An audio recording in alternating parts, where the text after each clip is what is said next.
All right, so tonight we're going to be talking about the most exciting subject in all of Primerica, policy deliveries. Okay, this is the most exciting one for sure, and I just got to find it here because I pulled up so many different things. There we go. There we go. All right. So this needs to be taught on because some of you are professionals at doing this wrong. Okay, so I'm like, well, I'm just going to take some time and teach on this and make sure that we do it right. Because a policy delivery is a good thing. A policy delivery is a good thing. A lot of you misunderstand how you get paid in Primerica.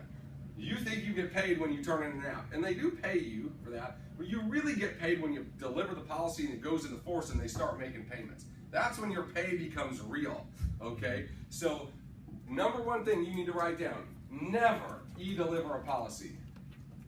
Never e-deliver policies. Why? Because you lose out on the ability to do everything I'm going to talk to you about tonight. Is it easier? Sure. You don't ever have to go back. You just sold it and you're done. The problem is the business doesn't have good persistency. You don't cross-sell. You don't get referrals. You can't recruit. You're out of there. Okay, so I always look at policy deliveries as an opportunity to make more money, service that client better than anybody else, make sure the business is going to stick, and do what? Recruit. I want to recruit that client. Okay, so that's my second look. If you try to do it all on the front, you're going to give them analysis paralysis. So you do it step by step, right? Okay, so let's go through here. What should be happening at the policy delivery? Number one, the policy should be delivered. Okay, so pretty basic. Number two is you need to sell a PLPP. What percentage of the time should you be selling PLPP? 100%. Nope. If they don't have a will, you should be selling it. If they already have a will, you could still sell it, okay, but you'd have to be better at explaining it, okay? So what percentage of the time when you're writing a policy do you ask who you want the beneficiary to be? Always. Okay, so let's step back to at the sale. So Dave, who do you want the beneficiary to be? They say, well, I'm going to leave it to my sister. Great. Dave, do you have a will? Right? Do you have a will? 5 words. It's going to make you $100 every policy delivery you go on. Do you have a will? Everybody say that together. Do you have a will? 5 words. Okay? So virtually everybody's going to tell you what? No.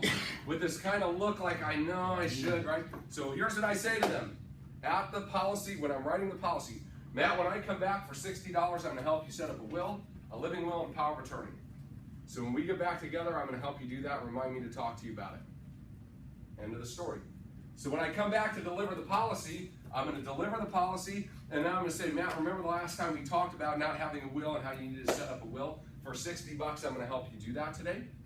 Okay, let me explain to you how it works. So this is exactly how you explain Primerica Legal Protection Program. Okay, Matt, it's $10 to join, it's $25 a month. Within 2 months, we're going to be able to have a will, a living will, and a power of attorney set up for you. This is extremely important because you have little kids, and in Michigan, little kids cannot inherit money. So without a will, what happens is your estate goes into probate.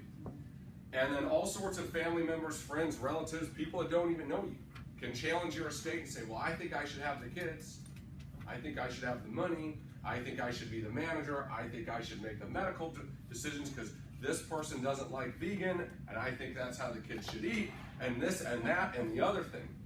But if you have a will, it's still going to go to probate, but the court's got notarized documentation of exactly what you want, and they're going to execute it. Okay? So $10 to start, $25 a month for 2 months. Now we're going to get the will, the living will, the power of attorney done.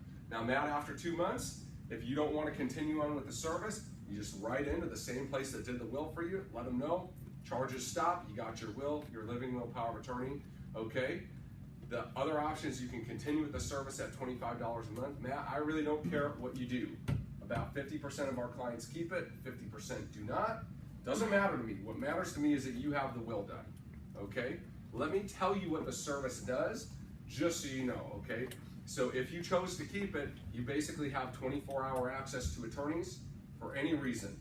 You got a question, you need them to write a letter, you need them to make a phone call for you, your neighbor did something crazy, Sprint ripped you off, you've got access to attorneys, okay? You get pulled over, you send in the ticket, they go to court, you don't even need to show up, okay? So you have 24-hour access to attorneys, all right? So Matt, have you ever had an issue maybe where like, you're like, dang, if I was a lawyer, or if I knew a lawyer, I'd go do something with this guy, right? Everybody has had that before in their life, right? But we don't act on it because it would cost us more to hire an attorney than the problem we're trying to solve, right? Okay, but now it's free.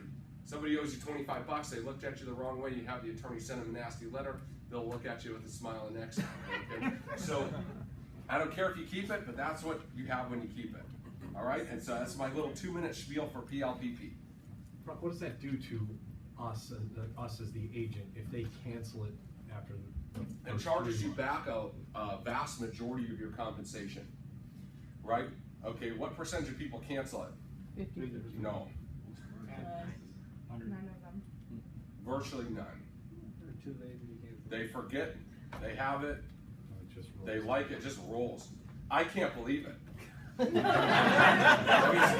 mean, seriously, every Wednesday night, they pay me PLPP earns checks. I'm like, how do all these people still have it? I mean, you know, based on my experience with them keeping life insurance, you would think it would be like 50%. I just explained to them 50%, but I don't believe that I've ever received a PLPP chargeback. If I have, I don't know. Yeah. So they virtually all keep it, and it is a good service for them to have. Okay. You stop right then and then take the app, don't let them, don't Yep. start everything in the end. You take the app Yep, and take the app, and then I'm going to go on to the next thing. Okay. So in this order, I'm going to deliver the policy, then I'm going to do the PLPP. Once I get the PLPP done, Matt, by the way, you have auto and homeowners insurance. In the policy, there's a piece of paper with the auto and home number, your agent information, and you show it to him. You say, hey, Matt, we have a concierge service. Listen to the language that I'm using here. We have a concierge service available to our clients that in 10 to 15 minutes, they're going to shop you out to many, many, many A-rated plus carriers in Michigan that'll shop you out. In 10 minutes, Matt, you're going to know one of two things. The number one thing you're going to know is I have the cheapest stuff in the state already, I'm good to go. The number two thing you're going to know is this company's cheaper, this company's cheaper, this company's cheaper, take your pick. Okay? And it says right on the thing, the average client that switches saves about 466 bucks a year. So Matt, what I want to do is, before I leave tonight, I'm going to help you start the call. I just need you to text me later and let me know if you were able to save. Keep in mind, Matt, only about half the people do save. There's not really a rhyme or reason to why that is. We don't really know. Sometimes it's better, sometimes it's not. But it's worth looking at, right? If you save 40 bucks a month for 10 minutes, that's a good deal. Okay, so before we leave, I'm going to help you start that. Okay? Then I talk to them about securities. By the way, Matt, I know we didn't get into this a whole lot the last time, but what are you doing for your investment, your savings program right now? Do you have IRAs, 401ks, anything like that? And I'm going to dig those out, okay? Next is referrals. And here's what I'm saying, right? You should have Lisa's referral sheet, okay? You should have Lisa's referral sheet. Have a sheet. If you don't have a sheet, how many referrals are you going to get? Zero. Okay, have a sheet, fill the sheet out with the client. Here's what you ask them, Matt. Who do you love and care about a lot that it's important to you that their family would be taken care of if something happened to them? Okay, what are the names? Start writing. Okay, phrase it in that way. Who do you care about a lot that you would want to make sure that if something happened to them, their family was okay? And get some names, right? If they don't give you names, ask questions. You have brothers or sisters in the area? Great. What are their names? Great. What do they do? Great. What about friends? Do you have any friends? Right? You have parents? You have aunts and uncles? Ask questions and write names. And lastly is recruiting. Matt, on a scale of 1 to 10, right? Okay, we'll get to that. But this is what I'm doing on the policy delivery. This I'm going to make money on virtually always. This I'm going to make money on about 30% of the time. The auto and home. This I'm going to make money on if it exists. Okay, if it doesn't exist, Dave, what can you afford to start? Can you do $25 or $50 a month? And I'm going to try to take a pack with it. Okay, I'm going to get referrals. I'm going to try my best to recruit that person. Those are all wonderful things, right? If you e-deliver the policy, how many of those things happen? Zero. Why are you losing the opportunity to get in front of a client again and do all these things, and you're giving that opportunity away to save 20 minutes by e-delivering? Just craziness, right? Okay, so let's go in. So there are two sorts of deliveries we're going to do: issued and issued with requirements. So if it just issues, what does that mean? It's issued as requested. What you asked for, it came back with, and you just got to go deliver it, right? Issued with requirements means a couple of things. We'll get to that in a second. Okay, so apparently we need delivery receipts. I'll have to spell check that. Okay, so to deliver a issued without requirements or issued as requested, what's the only thing you need? The delivery receipt. You need both of them, by the way. Okay, both delivery receipts. What happens to those delivery receipts, by the way? Some of you who like to mail them into the home office yourself. One stays here, one gets sent to home office. They both come in here, and you let the admins take it from there, right? Some of you send this crap on your own, and it doesn't get there, and we don't have a record of it. So then your client's policy goes not taken. So then you got to go back and deliver it again, right? So listen, paper trails are good in the financial services business, yes or yes? Yes. So bring the thing in here and put it in your admin's inbox. It will get done, I promise you. If it doesn't get done, it was scanned and we have a copy of it. And we can just send that. Okay, everybody understand that? Yes. So you need both copies, and they need to come in where? Here. How long do you have to deliver a policy? 20 days. 10 days. It'll vary sometimes. Okay, so there's a lot of right answers here. If it's issued as requested, 20 days after the policy date, what automatically happens? The policy goes into force. If issued as requested, even if you don't deliver it, the policy will go into force. Why? Because they gave them exactly what they wanted. They haven't told them no, so they're going to assume they want to move forward with this coverage.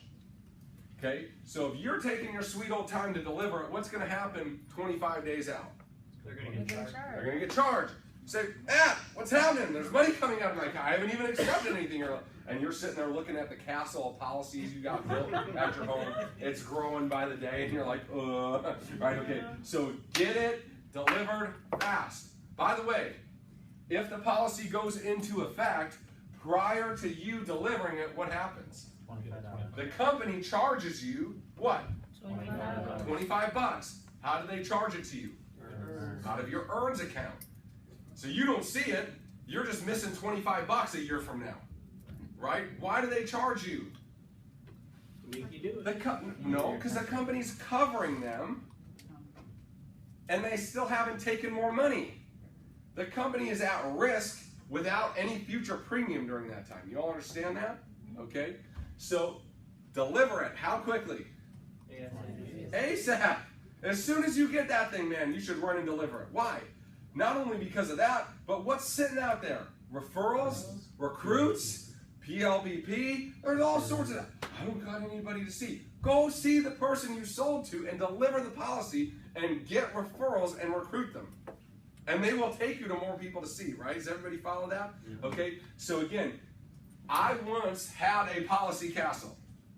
Okay, go in the agent mailbox just for fun and look at the policy castles. Okay, and go look at whose name is on the policy castle in the agent mailbox, right? Okay, those are people who don't understand how they get paid yet. Most of you will have a policy castle one time in your career, and then you won't deliver a bunch, and they'll charge you back, and then you'll say, dang, I guess I should be delivering my policies. Okay, so that's all you need to do. Must be delivered within 21 days. Okay, on the 21st day, they're going to charge you to your earns, and the policy is going to go into effect. Okay? So here's some best practices when you're delivering the policy. Okay? This is the policy fact sheet. It is sometimes the front page when you open it on the left. More times than not, it is behind the PLPP and the auto and home. It's big red letters on the top. It says policy fact sheet. What should you do with that? Put it on the front, and you should highlight. What's the policy date? What are the coverage amounts? What is the premium amount? What is the draft date? We can highlight on it? Sure, it's not part of the policy. Okay. So you can't write in the policy. You can highlight. You can highlight a policy, you can't write in the policy. Really? Yeah. Okay, so here's, Not altering the Do it in document. pencil next time. huh? Not Yeah, you can erase it. Can't alter. It's not altering it, yeah. Technically, you shouldn't be writing the policy, okay? So, Contract. yeah, so anyways, here's what you're doing. So you go to deliver the policy, you say, Mr. and Mrs. Client, let me just give you a quick overview of how your policy works. This is your coverage amount, this is your premium amount, that's the draft date, the 24th, okay? Do you have any questions? Great, no. So then you go into the policy. You open it up to the front page. Mr. and Mrs. Client, you are rated standard, tobacco, okay? You have a 10-year level term. So I'm going to show them their health rating and how long the term is for. They already know the price. I'm not going to go back through it again with them, okay? So you should sticky note these, okay? Put a sticky note here. And what I always do is I show them the premium, okay, for 10 years. I tell them, Mr. and Mrs. Client, you're going to have 3 options at the end of your term. Option 1 is in 10 years, you can pay more for the same thing. Don't do this, and on the sticky note, right, don't do this, call Ian, see page 7. You should stick that there. Because when some guy comes in a year from now to try to replace this policy, he's going to go here and that's how he's going to kill it. He's going to kill this policy just like you and I would kill a term policy. The problem is, he don't understand how our conversion works, and if he does, he ain't going to tell the client about it. Okay? So this is called lapse protection. Okay? This is how you get your clients to keep it. By the way, my personal persistency rate is over 94%. It means out of 100 policies I write that get issued, in a year, only 6 of those 100 are not still in force. That's good. Why? Because I do what I'm teaching you to do here. Okay? So, this is an option. Don't do this. See page what? 7, call who? Me, right? Well, don't call Ian if it's your policy, Josh, okay? But call. And then I take them to exchange part 5 on page 7. Say, Josh, so your option that I just showed you, which is not good, okay, is that here's your other 2 options. And I highlight it, right? Okay? So look, so this policy provides coverage until the expiry date, or you may exchange this policy anytime after it's been enforced for 5 years. Now, Josh, we would never exchange it till the end of the term. But we could if we wanted to. We're not going to, right? To what? To annual increasing premium term insurance, to age 100, or to decreasing term insurance, plan described below. If the exchange is for the same class of insurance, we will not require evidence of insurability. I say, Josh, listen to me very carefully. If anybody ever comes here and tries to get you to switch this policy, you need to roll this up and you need to start beating them with it immediately, okay? Because what they're getting you to do is give up a grandfathered health clause till you're 100 years old. Josh, I don't care if somebody comes here and tries to sell you something $50 a month less expensive. In order to get that savings, you must give up what? A guarantee for the rest of your life.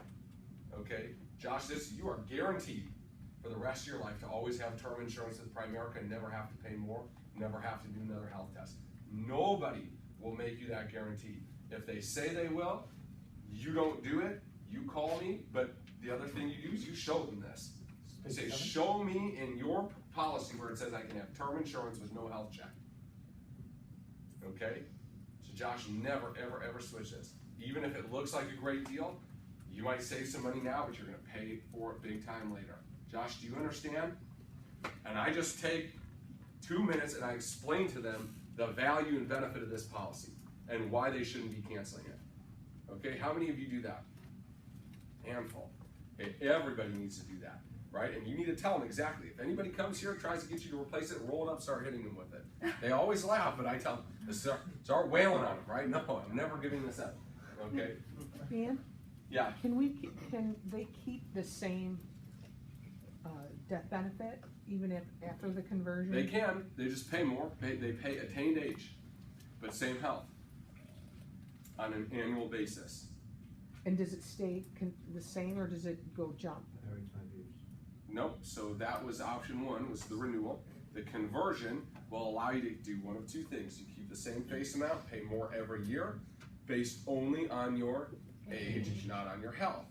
Okay, so you have, in this case, they have a tobacco rating. They're gonna have a tobacco rating again on an ART. It'd be no different, Luann, than walking in 10 years later and qualifying again at that rate for an ART. But it's going to still be cheaper than It's gonna be way the cheaper annual than, increasing term part of it? it's gonna be way cheaper than You have no health rating, guys. the renewal rate. It's gonna be way cheaper than anything else they could buy. Oh yeah, that would. But nobody does it, because 10 years from now, you shouldn't need as much coverage as you need now. That's how life works. Yeah. Over time, your need for insurance does go down. That's just life, right? So virtually nobody, Luann, picks that option, but it is an option. Virtually all of them pick the decreasing option, which is I don't have to pay anymore. I'm older, I have less coverage, but I still have a good amount of coverage. I don't have to take a health test, and my premium doesn't go up. Does that make sense to you? As far as like looking at the illustration for the BT 100, Yep. so is it the same for everyone? So say they use the increasing benefit rider for the full 10 years, and the decreasing term, is it start at the original issued amount or the amount after the 10 years? Okay, so what does it say? Well, I'm confused with it, because I mean, so it's saying it's a certain age, I mean, they're all the same as far as. Yep. I'm just saying, I think I just need help reading it though, 'cause Okay, at so least- we went through this in a 301 class, but we'll do it now just for fun. Okay, so the decreasing term, it says read it under decreasing term 100. What's the next line before you get to the table? This when the face amount decreases while premiums remain level. The face amount decreases each year with retained age as shown in table C. We reserve the right to change the scheduled face amount, but not lower than the minimum face amount is determined in table C. And what does it say in addition to that? The face amount is per what? $100 of, Basic annual premium. so basic annual premium is what? The re- Including IBR or no? No. No. But it's irrelevant because they're already paying for IBR. So they want to keep paying for it, they can. It's a technicality. Yeah. To answer your question there. So what do? Find their age, find their health status, and that's how much coverage that year $100 buys them. So if you figure out how much they're paying, right? Like here, do this. Right? This guy was paying $169 a month. Right? How old was he? 54. So at 64, tobacco on 300,000. So between 250 and 500, what is that amount? 7,007. $7,007. Times what? 169 a month times 12 is how much? A little over $2,000. So times that number by 20 is how much? 140. So if he wants to use it all on him, he could have 140 grand of coverage. So his 200 grand would go down to what? 140. But wife has nothing. Or it could go the other way. You could get rid of him and put it all on her, or you could split it on either, or do whatever you want. But that's how you would calculate that. That makes sense? Okay, very good. Let's keep moving on. So tell a client to never cancel this policy. Like I said, what do you have them do? Tell them to roll it up and do what? Beat the competing agent with it. Okay, so PLPP, do you have a will? How many words? Do you have a will? If no, take a PLPP out. Okay? So here's how you get paid on PLPP, by the way. Okay, so how many district leaders in here? How much you get? $80. You get $80 to deliver that policy. Why are you not asking them? We do 400 policies a month and 20 PLPPs. There's a disconnect here, folks. It's crazy. It's like 5% of you are asking about PLPP. You should ask how much of the time? All of the time. What percentage of the time should you walk out of a policy delivery without a PLPP if there's no will? 0% of the time. Okay, why wouldn't they set it up for $60? Right? Well, you need to think about it. No, you need a will. Right? Let's get this done. Go ahead. Why is it $60? I thought Too it was much. 26. $25. Why? That's if they get Legal Shield. You can't do it without legal shield now. Sure you can. How do you do that? you have a choice. You could pay 25 or you could pay an extra buck for Legal Shield. It's, say what? I just did it last night and I couldn't. On what? I combined the two. Online? Yeah. Okay, I do them on paper. You can still do them on paper, Okay. but they may not let it. Sorry, so you could say 62 bucks. Right. Big deal, right? I guess I'm behind with this, but they charge you for $10 to join. No, The no, first but month they up don't front. They don't do any more for husband and wife. They don't offer that anymore. Don't offer what? The will set up for husband and wife when you set it up Oh, the family. originally for the. They get two You get wills. two wills. 2 powers of or 4 powers, yeah. Yeah, whoever's named on the PLPP application is an immediate family member that you deal with. Husband, wife, any children.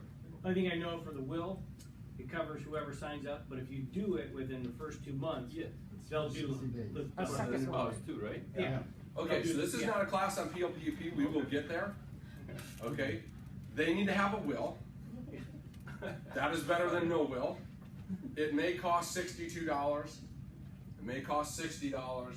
That's largely irrelevant in the outcome of them getting the will. Okay, so again, you need to do this all the time. Okay, all the time. You're doing your client a huge disservice to let them be walking around with massive amounts of life insurance coverage and no will. Okay? Good, I'm glad we got that settled. Auto and home. Okay? Call 877-855-8111 and tell me if you save. Okay, and you just give them that little spiel. Listen, Leonard, before I leave today, we're gonna make this call. We're gonna shop you to 7, 8, 9, 10 A-rated carriers, okay, that accept brokered business. In 10 minutes, Leonard, you're gonna know one of 2 things. You have the cheapest thing in the state, sleep easy at night, or 2, this company's cheaper, this company's cheaper, this company's cheaper, take your pick. Okay, so before I leave tonight, we're gonna start that call. I just need you to call me or text me and let me know if you save. Leonard, about half the people save, half don't. We really don't have a rhyme or reason, but it's 10 minutes. Average client saves like $400 a year. So if you save 30, 40 bucks a month in 10 minutes, that's a good 10 minutes, right? Great, okay. What do you mean when you say you'll start the process and then have them call I'm gonna get that call started. and then walk out? Yeah, I'm not sitting there for it. All right. So that's like the last thing you do. Yeah, right. I can't do anything about it. The numbers are the numbers. If it's better, the person on the other end will close Right. the I'm deal just for you. thinking like you said to do this and then recruit. Yeah, so I said before I leave, I'm gonna do this. Okay. Now I'm going through all of it before I'm walking out the door. Hey, let's make that call to the auto and home real quick. Okay. So I'm talking to them about it, and then I'm gonna get them on the back, right? Okay. How many companies? It's different all the time. They're literally adding companies, taking companies off. Some states it's really good in, some states it's not so good in, like Michigan is one of the tougher ones. It's like Priceline. Yeah. He comes up with 3 or 4. Yeah, Michigan's one of the tougher ones, but like in Oklahoma, like 95% of our auto and home sales come out of Oklahoma. They just, in California, that's how they get in the door out there. In California, these guys do hundreds of these a month. It's like a different company in California. Hey, you want to save money on your auto insurance? Yeah, come on by. That's how they set appointments. You couldn't do that here because you can't always save them money. So if you lead with auto and home and it doesn't work, they assume everything else you do doesn't work either. So you can't go into Michigan like that. Those suckers in California, man. Car insurance is expensive in California. Okay, so watch this. District leader on an auto gets how much? 55 bucks. On a home gets 29 bucks. Virtually always the same. So that's like 84 bucks. To do what? Let's make a 10-minute call and dial some numbers. How many claims do you have to deal with? Zero. None. How many questions do you have to answer? None. How many pieces of paperwork do you have to fill out? Folks, this is $84 as a district leader for opening your mouth for 30 seconds and punching some numbers before you walk out the door. Why are you not doing this 100% of the time on the policy delivery? Do we have to be licensed? No, you don't have to have a license. Now in Michigan, and listen, in Michigan it's a little weird. You got to give them a downline code. In Michigan is what's called a hot state. So if you're not licensed and you give them your code, Matt, you don't get paid. Who gets paid? Me. Now if Booby Miles is your downline, you give him Booby's code, Booby don't get paid, you get paid, right? So you got to have a downline in Michigan. It's a little weird. Most other states, you could just write it yourself. So do you get paid on your downline? Yes. No, you can. No, you can pay it on your level. You override it. The way that they worked it is they said, all right, if you're the managing upline and you had nothing to do with the sale, we gotta pay the money to somebody. We'll just pay it to this guy. The first time we did that with one of my clients, it was kind of awkward to describe that, and I asked Lisa how she does that, and she said she tells her client like, oh, I have a downline that really No. wants some incentives. No. No? So here's it, How do you do that? yeah, here, we're gonna call this, here's the code you need to get in, here's the Right. name that you're gonna say referred you. Even though you're crossing it out on their Who paper? cares? If your spouse is, Or recruit your spouse. Right. that's what I get, is Carly's. It's still previous is a different number, they don't know your number and her number. Right? So that's the better way to do it if you're married, is recruit your spouse and use the downline. You only give a downline if you're not licensed or always? If you have a P&C license, you could do that. property tax. Yeah, but there's no point in having it. It's not enough money. You're not going to do it often enough to warrant studying for however many hours to get that exam, right? 15, that's what you can pass us, 15 hours? 15 That's hours. 15 hours too much. Right? I just recruit somebody and you solve the problem for the rest of your life, right? Okay, it only took 30 minutes and you got to recruit, so that's good, okay? So, again, you're a regional leader, you're making 93 bucks. To do what? Call this number. Just call. All you gotta do is call. If it works, it works. If it doesn't work, it doesn't work. If it doesn't work, how much money did you lose? How much time did you lose? 30 seconds. 30 seconds, right? Hold on, so do you get paid even if they don't say no? No. If they switch, you get paid. You have to make the first month's premium. This isn't a timeshare sales company. For going to the presentation. I'd set up this And whole you room always to just get make downline calls. unless you have a PNC. If you have a PNC license, gotta be a downline naming solution. Direct downline, by the way. If you give it to somebody downline of the downline, then that person gets paid. So it better be direct, okay? So this is how you get the referrals. Who do you care about that you would want to make sure their family is protected in case of a premature death? Everybody has somebody they care about like that. Ask them the question. Well, probably my sister. Great. What's her name? Does she live in the area? Great. What's her husband's name? Does she have kids? How old are they? Awesome. What's their phone number? Can you send him this text, Josh? Josh is going to call you. He helped us with our insurance. I think you need to talk to him.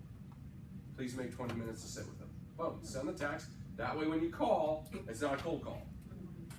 You doing all right there, Gassy? You need some like, Consistent call. it sounded like a cough. It sounded like a masked, gotta get some gas X up in here. Get 5 to 10 referrals with what? Numbers. I don't like giving referrals. No problem. But you still have people you care about, right? You would want to make sure this is done, right? Okay, great. Who are those people? Write their name. What is their phone number? Well, I don't like giving referrals.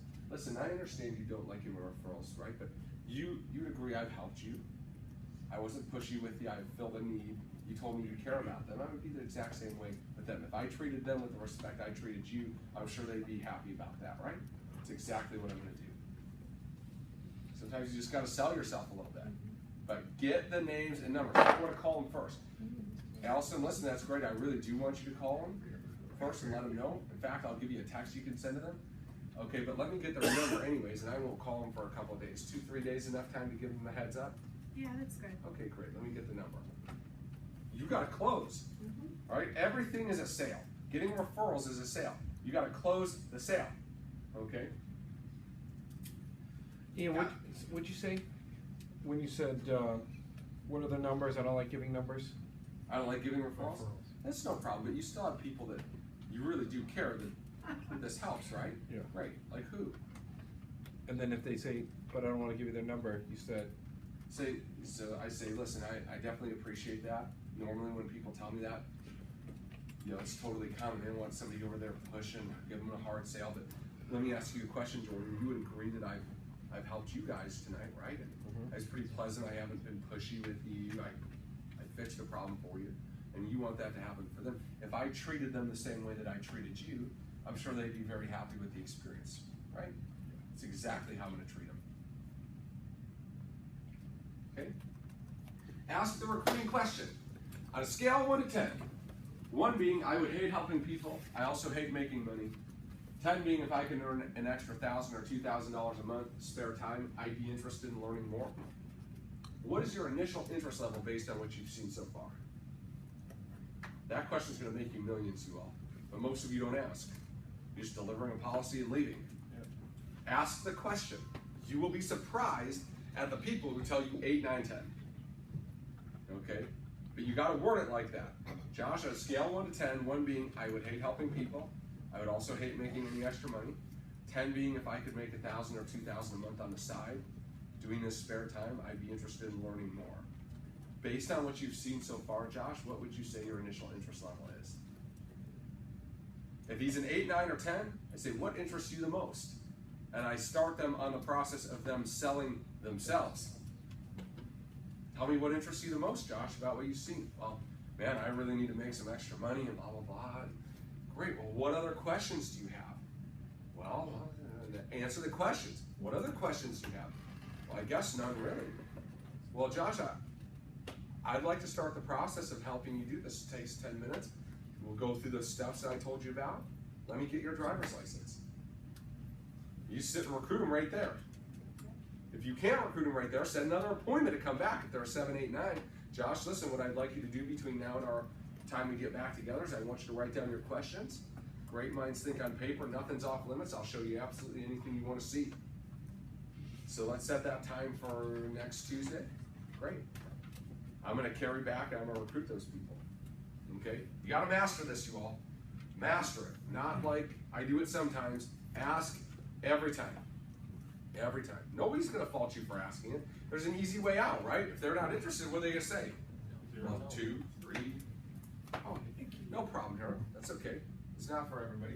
Who do you know that you feel like would be really interested in something like this? If they're not interested, always ask. Who do you know? You never know who they know, right? So so that's delivering an issued policy that's normal. What about issued with requirements? Okay. First, you need to figure out why it's issued with requirements. Why is it different? Because sometimes it's not different. Sometimes it's part of the process. So the number one reason why you'll see things issued with requirements is because you wrote the policy for a face value of more than what?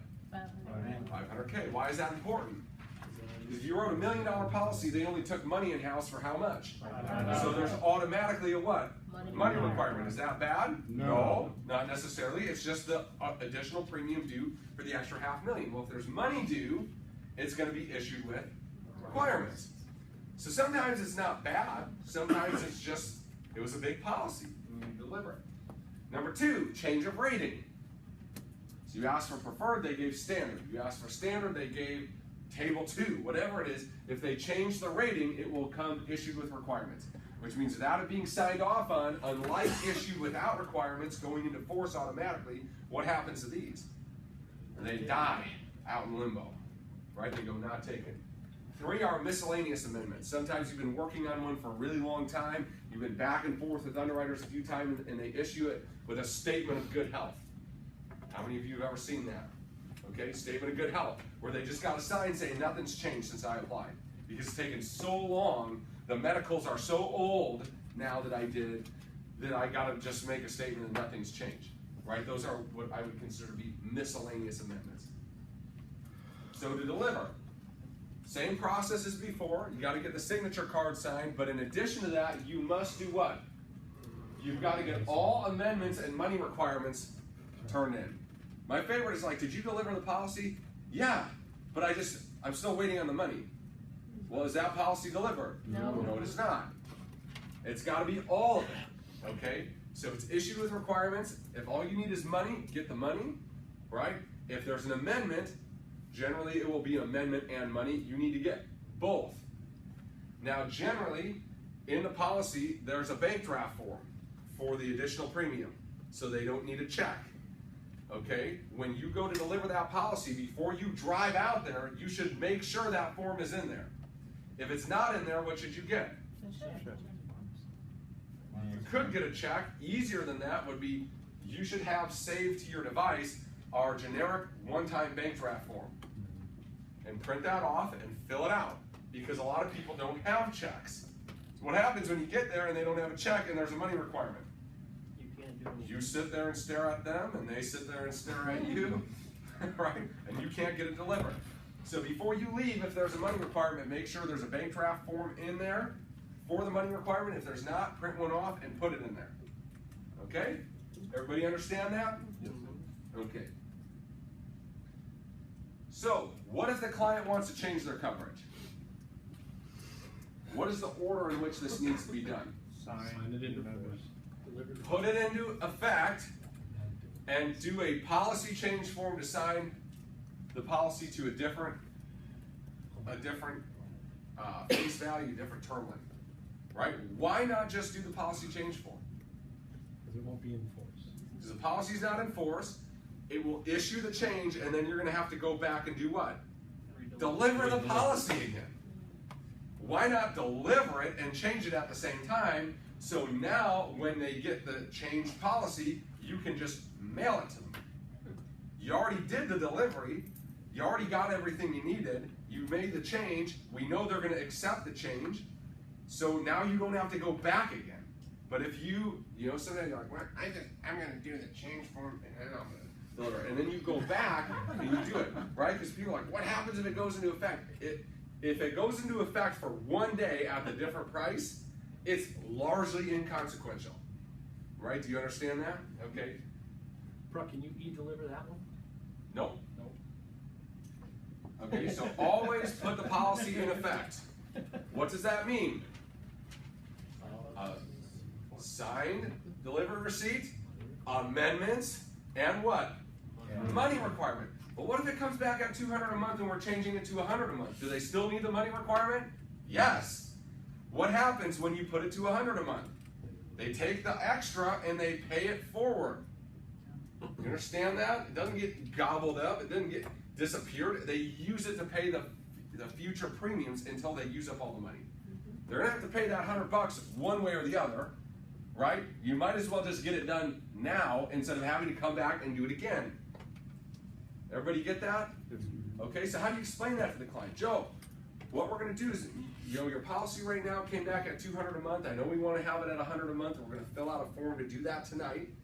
The other thing we're gonna do is we're gonna sign off on this. We're gonna take that money that's extra and we're gonna send it in, okay? And so what's gonna happen is the policy will be in effect, okay? But instead of having to pay a $100 premium next month, you're not gonna have any premium next month because the $100 we're doing today is gonna cover that. You understand that? Great. You just explain to them what's gonna happen, right? So you can not have to come back again and do that. Simultaneously, you do the change form. So I did one a month and a half ago, and I had them sign it, and then they were increasing coverage from 10 years to 15, because initially they just wanted to make sure their kids were through college, and then they just got transferred to New Jersey, and they had to get a 15-year mortgage, so we wanted to make sure that the mortgage would be covered. Okay. So I did the acceptance, we did the change form, and then I got it all back with a money requirement and a... Why did you get a money requirement? Because you increased it. That's really rare. Okay. Yeah. So only if you're decreasing, you don't have to do a, because I had to do a second delivery Right. receipt then. Yeah. So, But that's, most of the time, you're not gonna get a change of coverage and then increase that on top of it. Normally, it's 99.9% of the time it's going the other direction. Yeah. So on those ones, you would just get that money requirement when you know you're doing the change form as well, just figure out the additional cost? Or always wait until it comes back and then go ahead? I'm not sure I understand your question. If you are going from 10 years to 15 years, and there's going to be an increase in the premium. So if the policy's in effect, here's where you've got a problem. You sent in the change form before they had put the policy into force. So then they changed the policy. Because if the policy was in force already, there's never gonna be a money requirement to add coverage or extend it. They're just gonna draft them for it. so should our admins send in the delivery receipt first and wait a couple of days, then send the change? They should, but you would be responsible for telling them that. Because they're not thinking 7 steps ahead. I have one right now. Needed to be on a monthly bank draft. The guy added $750 grand to him, put his wife on for $750 grand. Big policy, right? But he's paying quarterly. Well, they won't allow you to do an increase on a quarterly quarterly bill pay. It's gotta be on a monthly bank draft.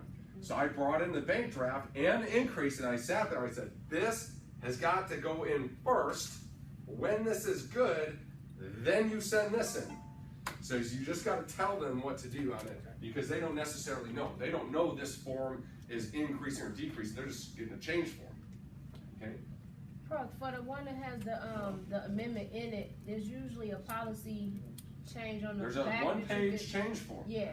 So you can If you get decrease it back all without money. bojangled, there's a one-page simplified change form that you can write in a decrease in coverage, a decrease in term length, anything you want. Reconsideration. Sometimes it comes back different and you want to reconsider it. So what do? Deliver the policy and send in the reconsideration, okay? So put the policy into effect, and this is big. Number 2 is what? Agree on a worst case scenario. Josh, if we can't get this reconsidered and the price stays as is, are you okay to keep this, or what are you okay to keep? And I take a change form to put that scenario in effect, because some of you get the policy back, it's all bojangle, and instead of delivering it, you go and get a reconsideration. Well, what happens to the time clock ticking down on delivering the policy when a reconsideration goes in? Nothing. It just keeps ticking down. So you're waiting for this reconsideration and you're timing out of being able to deliver the policy. So I say, Matt, listen, if we can't get this reconsidered, will you take this as is? If yes, put the policy in force and let's try to get you reconsidered. If no, what do we need to be at to get it done? Now I take a change form for that, right? So that I sign it into effect. I take the change form for what they're agreeing to, worst case, if it won't reconsider. You understand? And then I throw in the reconsideration. So if my time clock starts ticking down, what do? I send in the change form to at least get it in force at worst case. Right? Do you understand that? Yeah. So you can't just, well, what's happening? Did you deliver that policy? I got a reconsideration. That means nothing, right? The policy's gonna go not taken. And then they're gonna refund the money, and then you're gonna have to do a change form and get the money again, and get the amendment, and blah, right? So you always put the policy into effect, and in this case, where you're trying to do a recon, you come to an agreement with the client. If it doesn't recon, what are we doing? And you get a change form for that. By the way, you should virtually always be able to deliver issue with requirements, especially rating class changes. Some of you look at that as bad. I wish it wasn't that way. I wish they would have gotten what we try to get them. But if they're getting downgraded, especially the table ratings, these people have problems. We're guaranteeing them insurance for life. These people really need this product more than healthy people. I never have issues delivering issue with requirements, but sometimes I need to adjust them so they'll keep them. Okay, so that's the end of our policy delivery talk. Jordan, go ahead. Any questions on this? When do we ever put in anything other than standard non-tobacco? You'd mentioned that if it's a change of rating, right? Do we ever put in preferred or preferred plus or anything of that sort? What do you mean? When you're getting the Yeah, when you're getting a quote, because you said issued with requirements, right? If face value over 500, or if there's a change of rating. When you're getting a quote or you're submitting a life app, do you ever put in anything other than standard or tobacco? You do. Sure. What do you put? Whatever I think they're going to qualify for. Oh. Did all of you know that? You all Oh, Amy's gonna learn today. Okay. I was told Yeah, I was too. I was told never put in anything other than standard. Guys, help you look good. Okay, so time out. Okay. I don't know how you compete. How do you compete against people who have preferred rates? Right. How do I compete? Standard. I gotta tell them I gotta wait for the application to come back to get. You understand, if you don't ask for preferred, it will never come back preferred. No. Never. Wait a minute, I've had it happen come back preferred and preferred plus. Standard, not preferred plus. Yeah. Yeah. That's pretty abnormal. If you apply preferred, they'll give you preferred plus. But I've never seen you apply it standard and then upgrade you from standard to preferred. I did. Yeah. Yeah, mine came back with a letter and a check. Okay, maybe that's the case now. Maybe It it's didn't new, used to be yeah. the case. But Either it could way. go from preferred back to standard. Oh, right? sure, I see that all the time, right? But not the other way. Okay, so, Because I had to go through a thing where my buddy was like, "There's no way I'm standard. I got to be preferred," and then we had to go get it all. Fall it back. So you need to field underwrite as best you can. If they're in the height and weight tables and they're answering no to the questions, the chances are pretty good they're going to get preferred or preferred plus. Well, the only thing I would tell you to do is, so the reason you're being told to do that is because your uplines are afraid of you getting chargebacks because you quote out preferred, comes back standard, they don't take. Right? That's what they're afraid of. That's why they're telling you to do that. But instead of being afraid of it and just missing out on goo gobs of business, you just need to set the client expectations. Yeah. Jordan, I think you're going to get this rate, but if it comes back different, I want to get a commitment from you that will work around what it comes back as. Can I get a commitment from you that if it's a little different, that you'll work with me to either try to get it here, or if we can't get it here, that we work around what we do get? Can I get a commitment from you on that? I don't see any problem with taking preferred or preferred plus applications as long as you set the client expectation up front. And probably, is there an opportunity, let's say I applied for preferred, it comes back standard, and then how long do I have to potentially do a reconsideration? Put the 6 policy in months. force, 6 months. So if the So guy if it loses comes weight back or standard, whatever, they're gonna tell you on the amendment why. Yeah. Cholesterol, okay? Great, so now that client has 6 months to go to his physician and get a new cholesterol read and send it in, and we'll automatically lower it to preferred. They're gonna tell you it was because of this, this, and this. They have to tell you on the amendment, and the client has to sign the amendment. So they're telling them, this and this and this are problems. If you fix the problems and you're willing to get this back to us, and then 6 months we'll change it. Yep. Is that Right. If you have someone that goes from like preferred plus to preferred, because that's what happened to me, Mhm. do you get like additional, Generally, there's no additional money and there's no amendment. okay, Preferred Plus is technically an upgraded status. okay. Okay? So it may cost a little more, which is why when you quote Preferred Plus, what do you need to do? Set the client expectations that we're going to try to get this. Yeah, we're going to try to get this, but it may come back differently. No, but do you get, as a representative, do you get additional like? Do they pay policy- you? Yes. Okay, Or so the you don't get actual- any more production credit, but they do pay you Okay. on the additional amount. That's what I mean. What happens if the policy? She's asking, what happens if you quoted a policy at $80, you did the app at 80, it comes back at 100? Do you get paid on the difference? Yes, you do. Just wanna make sure. Do you get production credit on the difference? No, but you get paid on it. I had one for an older gentleman, and he only wanted 150,000. It was cheaper to go with Custom Advantage, and after I went through the health questions, it shows you the final total again, and it was cheaper. No such thing. You quoted something wrong. A birthday was wrong. Yeah, it doesn't. There's no such thing as real-time reacting to medical questions on the app. Yeah, but I've seen that happen before where there's a difference between the quote and when you actually do the policy. Yeah, sometimes there's like a bug. little. Once- Yeah, once sometimes it there's like a happens. little bug or something where it's like $1 different or $2 different, and I don't know why it is. I just celebrated. I was like, "Whoa, you're cheaper!" Yeah. I was like, I don't know. I actually got a guy rated because he had a bad driving record. Yep. That shocked Lisa and No, if you have more than 2 moving violations the last 3 years, you're gonna start getting dinged. like double, Yeah, I just had a guy die double, for it. Yeah. double the price. Yep. But they made a mistake Yep. because he doesn't drive. If you get pulled over, if you get tickets 3 times in 2 years, You're a danger. how many times are you doing whacked out crap that you ain't getting tickets? That's what the company's thinking, right? If you got caught 3 times in 2 years, something else is going on here that you're not average Joe when it comes to risk. Then you sell PLP. Then you sell PLP. Next time you get a ticket, they'll go for you. All right, guys, valuable? Yeah. Okay, thank you. We'll see you later.